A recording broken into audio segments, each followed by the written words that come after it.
This is homework 6, and we're working on problem 9. In problem 9, you're being asked to graph a function. And this function happens to be quadratic because it's got an x squared term as the highest degree of x. So it's going to make a parabola. And in order to graph this most easily, rather than plugging and chugging a bunch of points and making a t-table, we've got some simple steps we can follow. I'd like you to pause the video and get yourself a note card to take some notes on that you can use when you're graphing. Alright, so pause the video, go grab a note card or your notebook page where you're keeping all your formulas. Alright, so you should be back by now. And let's title this, well, let's see, I wanted to say graphing quadratic functions. Graphing quadratic functions. Step 1, you're going to find the vertex.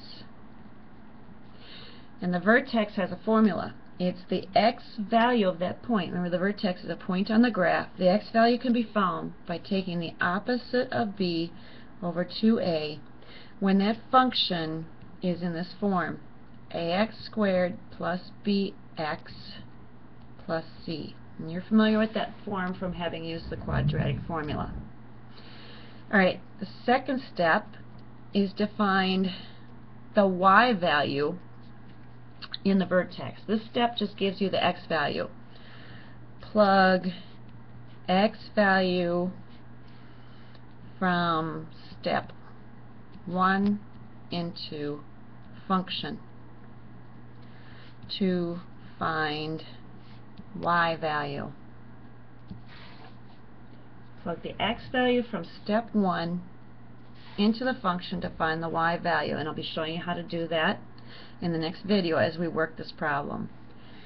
Third step is to plot the vertex on your graph, on your grid. And you found x in step 1 and you found y in step 2. So this was step 1, this was from step 2, the x and y. Alright, once you have your vertex plotted, step 3 will be to find some values on each side of that vertex. So you're going to make a t-table. Make t-table or t-chart or xy table, whatever you want to call that, with vertex in the middle.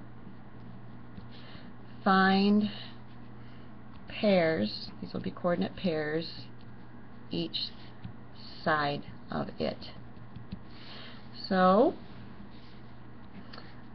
here's my x, here's my f of x, or my y, my output, and I'm going to be putting my vertex coordinate pair here. I'll call it x sub v, y sub v. That's going to be an actual coordinate pair that you found in steps 1 and 2 and plotted in step 3. It'll be some pair of numbers.